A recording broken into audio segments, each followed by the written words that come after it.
e que venhamos adquirir mais leves, levando um patrimônio em nosso íntimo muito especial. Cada vez que conseguimos assimilar as lições evangélicas, a gente se torna indivíduos mais pacíficos, mais tranquilos, mais serenos, porém, sempre ativos no bem. Nós estamos fazendo menção dos livros do Francisco Cândido Xavier, né?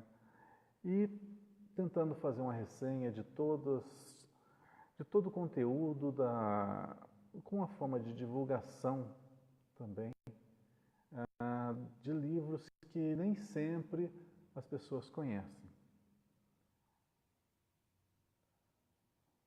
Ele trouxe para nós 412 livros. Será que nós conhecemos esses 412? Eu acho que se a gente contar assim nos dedos, a gente vai lembrar de uns 30, mais ou menos, os mais famosos. E desses 30, nem todos eles a gente leu. E se leu, muitas vezes nem compreendeu o real propósito daquelas lições que eles estão. Por exemplo, eu vi alguns vídeos na internet, no YouTube, de palestrantes, de dirigentes de centros espíritas, de federação, que falavam que todo ano eles tinham como meta ler o livro Paulo e Estevão, porque a cada vez que liam, uma coisa a mais eles conseguiam captar, compreender, e servia também como um incentivo enorme para se trabalhar. Na minha opinião particular, eu concordo plenamente, e Paulo e Estevão é um dos livros, se não o melhor livro que eu já li, né? O melhor romance do Chico Xavier, se não for de todos que eu já li. Bom, mas hoje nós vamos falar de um livro que eu tenho certeza que a maioria aqui desconhece. E conhecendo, a grande maioria não vai querer ler. E eu vou explicar o porquê. Quem aqui gosta de poesia? Nos dias atuais, quem que gosta de ler poesia? 0, né? 1? Nossa, que bom! Que bom! Mas por que o alto foi gastar uma ferramenta como Chico Xavier para trazer livros de poesia? Olha, o primeiro foi qual? O Parnaso de Além Túmulo, que é uma coletânea de mais de 50 escritores brasileiros e portugueses, trazendo, de acordo com a sua característica, poemas, poesias, né? Mas com um alto teor filosófico moral. Esse é o 18º livro da Lavra do Chico Xavier, chamado Cartilha da Natureza. Eu vou fazer uma referência aqui do índice para vocês verem como que é simples esse livro. Sobre a natureza, né? Então aqui, ó, o primeiro vai falar sobre a fazenda, o segundo sobre o dia, o terceiro sobre o sol, o quarto sobre a faxina, fazer poesia sobre faxina. Puxa vida, interessantíssimo, né? Para quem gosta de faxina como eu. Lixo, bússola, mapa, andaime, fonte, poço, cerca, porteira, fazendo poesia sobre isso. Poxa vida, quem que vai se interessar? Deveríamos. E hoje vai ser, para mim, um desafio tentar convencer vocês a ler esse livro. Vai ser um verdadeiro desafio. Por quê? A gente costuma ler assim. Eu vou ler a primeira aqui, ó. chama-se A Fazenda. Vou ler ela inteira, como a gente lê, como a gente recita, tá? A Fazenda.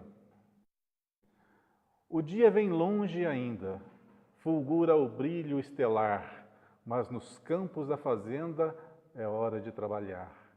O dever chama aos serviços da luta risonha e sã, na divina voz das aves que cantam pela manhã. A tarefa atinge a todos, nos roçados, no paiol. Tudo expressa movimento, procedendo à luz do sol.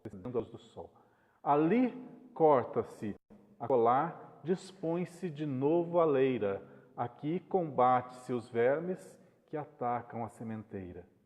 Ninguém para, todos lutam, a cantares da moenda, contando a história do açúcar nos caminhos da fazenda. Entretanto, se o programa é repouso, calma e sono, em breve a propriedade vive em trevas do abandono. Serpentes invadem campos, a cipó destruidor. O mato chega às janelas, procurando o lavrador. Enquanto a enxada descansa, esquecida e enferrujada, a casa desprotegida prossegue na derrocada.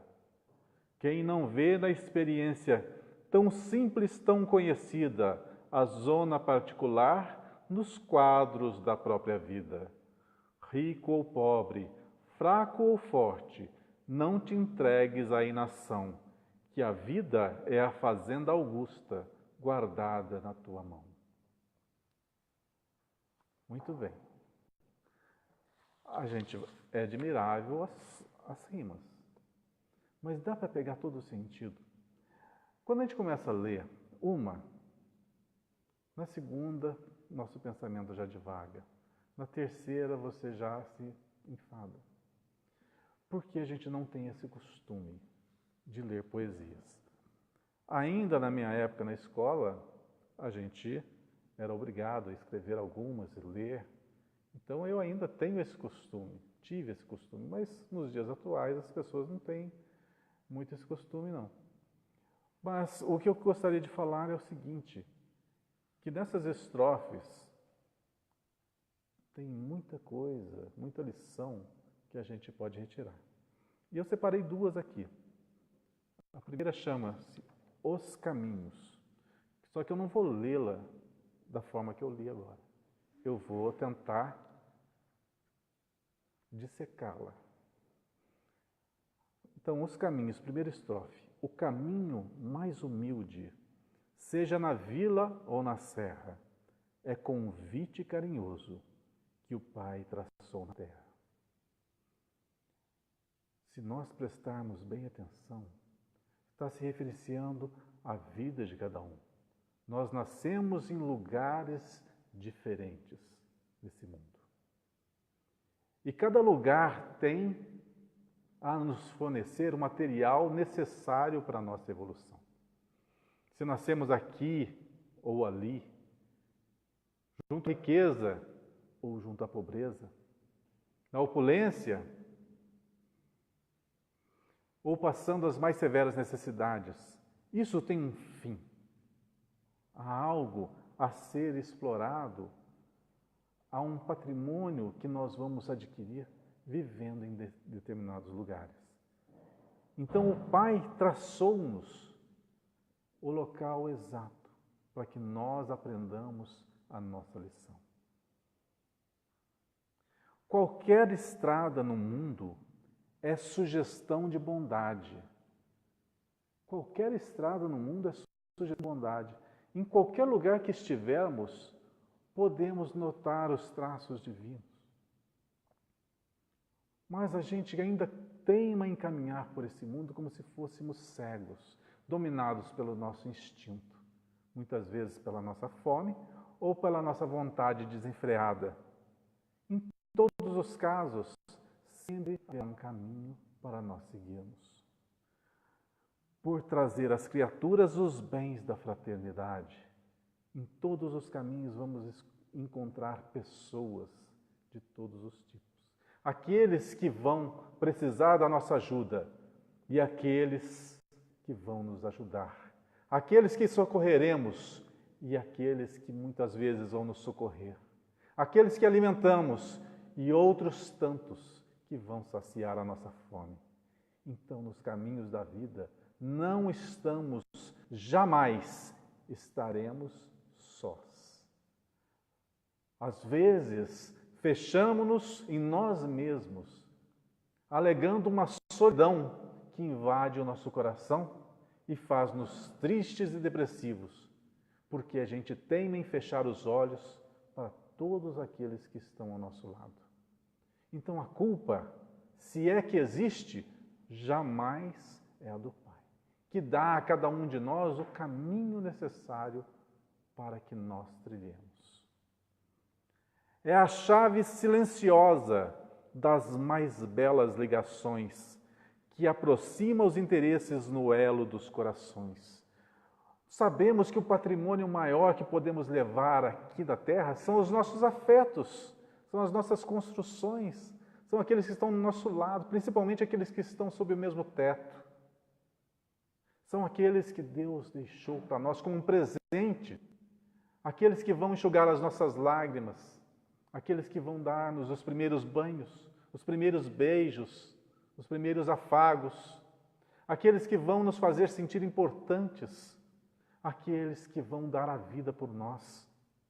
E nós teimamos em não reconhecer o valor de nossos pais, de nossos avós, de nossos irmãos, de nossos tios.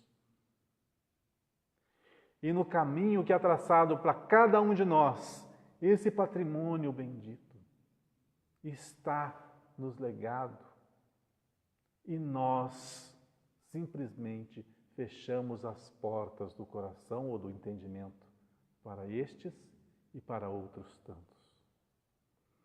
A avenida na cidade, em luz quente, clara e viva, é chamamento mais forte para a união coletiva. Nós somos levados ao trabalho para ganhar pão, para nosso sustento e para a construção da nossa sociedade. Não podemos cair na inação, como falado agora no poema anterior. Não podemos cair na ociosidade, porque o mundo reclama nosso trabalho. Nós somos engrenagens vivas desse universo. E a gente teima em não dar valor a nós mesmos. A gente teima a se fazer de coitadinho, esperando do céu as bênçãos que muitas vezes nós não merecemos porque não movemos uma palha para fazer o bem para ninguém, para socorrer ninguém, ou para estampar o sorriso na face de uma outra pessoa. E esperamos, egoisticamente, que todos façam isso por nós, mas nós não fazemos nada por ninguém.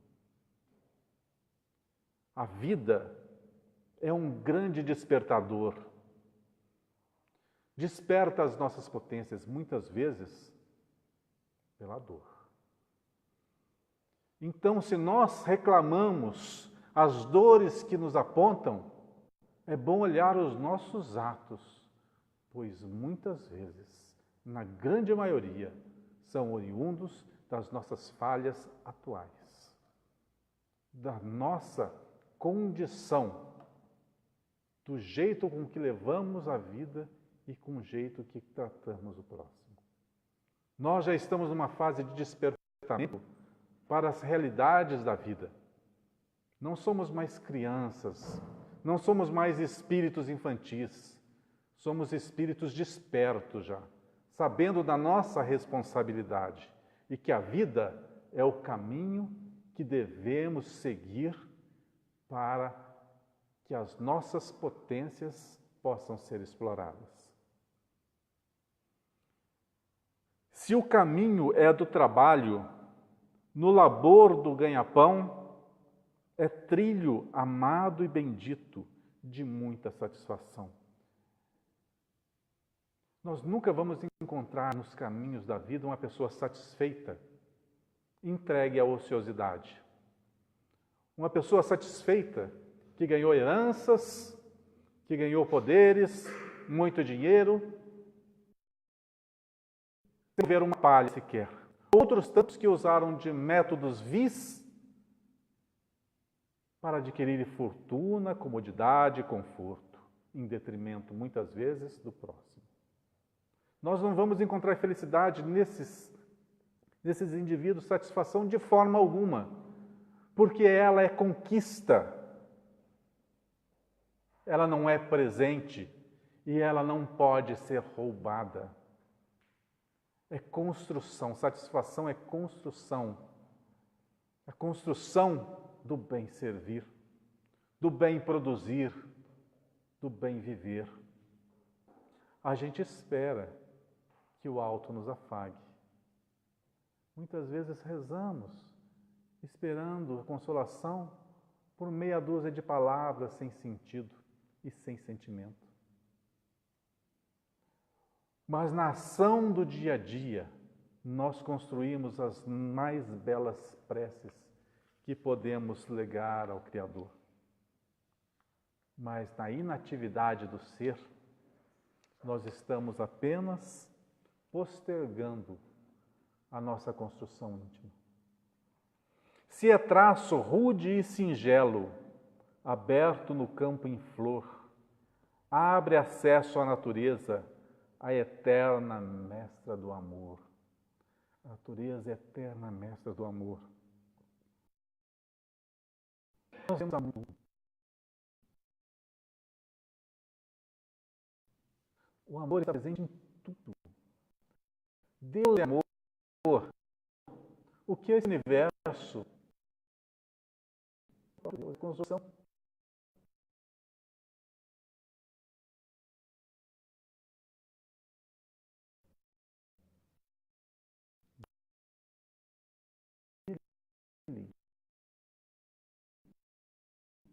Nós vivemos neste é construção.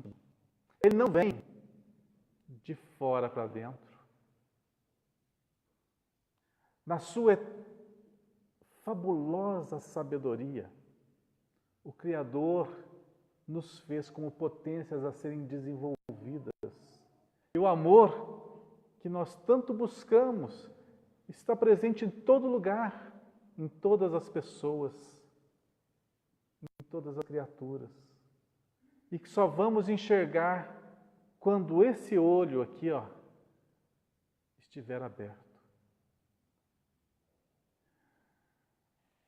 Como cegos, no meio do jardim mais florido, não enxergamos a beleza das flores que nos circundam.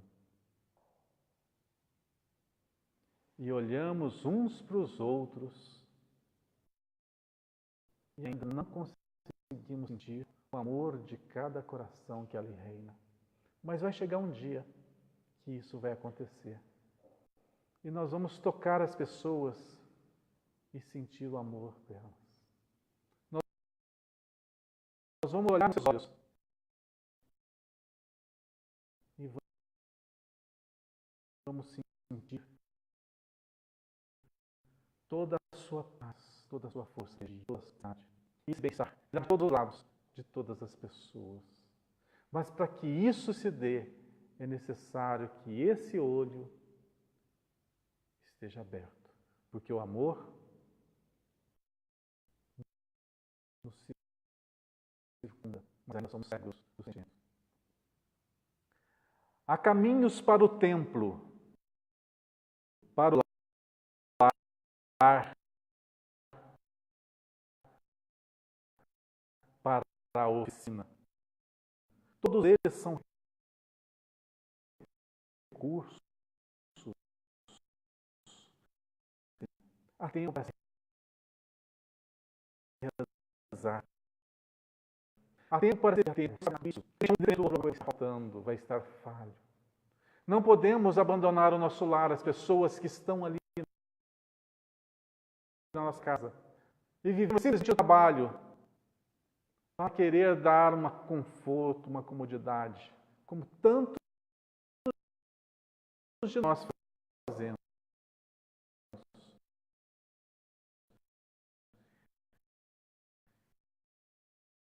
Esquecendo que a nossa origem lá é ali que nós vivemos, é ali que a paz, o amor deve primeiramente imperar. o trabalho necessário, porque nós precisamos de ação, desenvolver as nossas potências. Não podemos ficar reservados apenas a um núcleo de pessoas. E o trabalho faz com que nós entremos em contatos com outras tantas. E isso é muito necessário. Necessário para que nós possamos ali praticar a tolerância, praticar a resignação, praticar a fraternidade, praticar o perdão.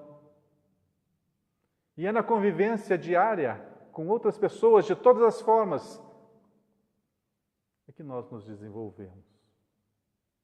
E para o templo, para a oração, para o intercâmbio com Deus, nós temos que ter esse momento também, que é um momento de refazimento, porque muitas vezes as nossas energias caem. Nós somos falhos, precisamos de auxílio, de apoio. E aonde nós adquirimos essas energias? Na oração, na união com o Pai. A gente, sabendo bem viver, Deus, trabalho, família, estamos no caminho correto. Vejam bem, há caminhos para o templo, para o lar, para a oficina, todos eles são recursos da providência divina. Às vezes a gente lê e não entende o conteúdo tão extenso e profundo que está numa simples estrofe. A excelsa sabedoria, Deus jamais esqueceu ninguém, dispondo todas as sendas para a luz e para o bem. Todas as sendas, todos os lugares que nós estivermos,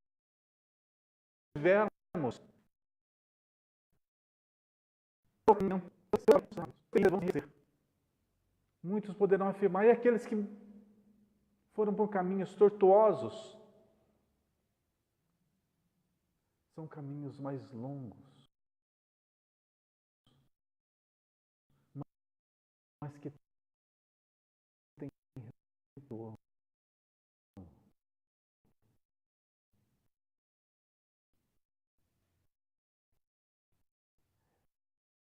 E Deus fala, mas a vida tem mecanismos para corrigir a todos. Mas imaginem o pai que cria um roteiro para os seus filhos, vai colocar pedras e espinhos para nós machucarmos, para nós nos ferirmos. Nós é que colocamos as pedras e os espinhos no caminho. Sigamos sendo do bem e estaremos sempre seguros. É simples assim. É muito nós aprendemos. O homem da terra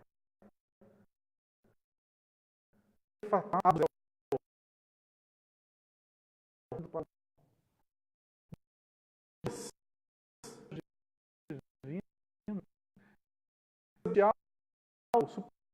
superior a nós,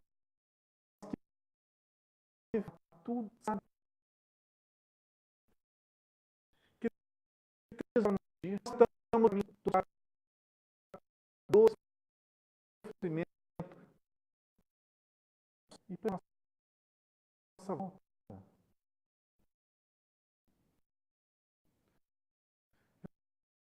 Veja bem, a função sobre nós, sobre o que mas falamos, mas nós venha prejudicar a presença. Imaginem que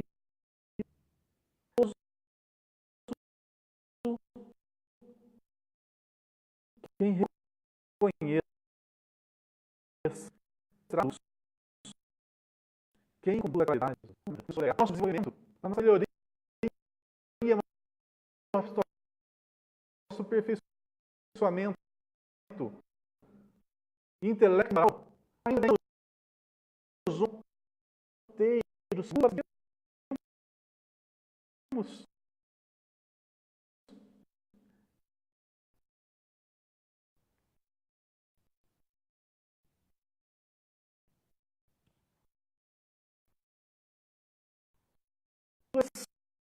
simples que pode ser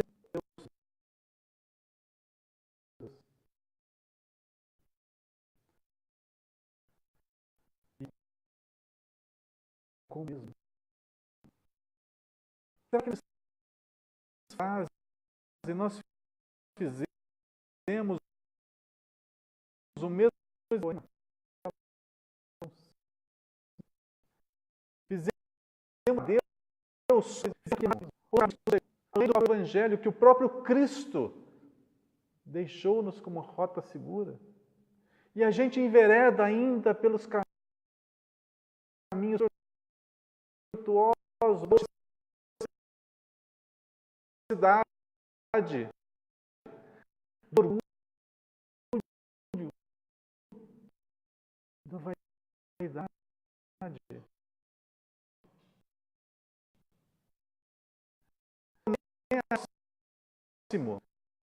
Não estou aí com as palavras que estão aqui para o real entendimento de frase. Sentido por sentido será curado. Sejam poesias com belas rimas todas de sentido. Nós temos 20 minutos para falar uma. Falando bem resumido, bem rápido.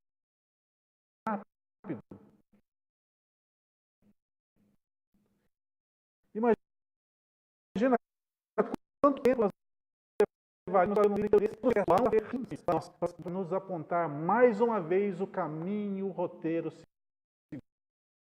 seguro que devemos seguir, como devemos ser, como devemos nos portar. Então,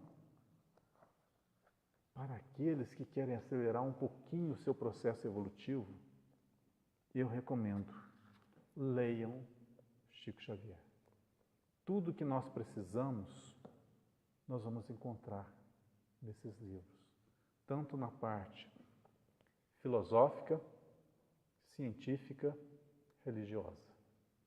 Mas cada um de nós é senhor de si. Cada um marcha no seu ritmo.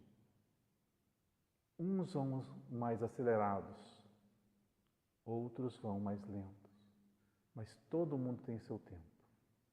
Façam conforme a consciência de cada um acusa. Sigam conforme a consciência de cada um demonstra. Para que assim, todos nós marchemos, mas não fiquemos estagnados. Marchemos em direção à luz e ao conhecimento. Que assim seja.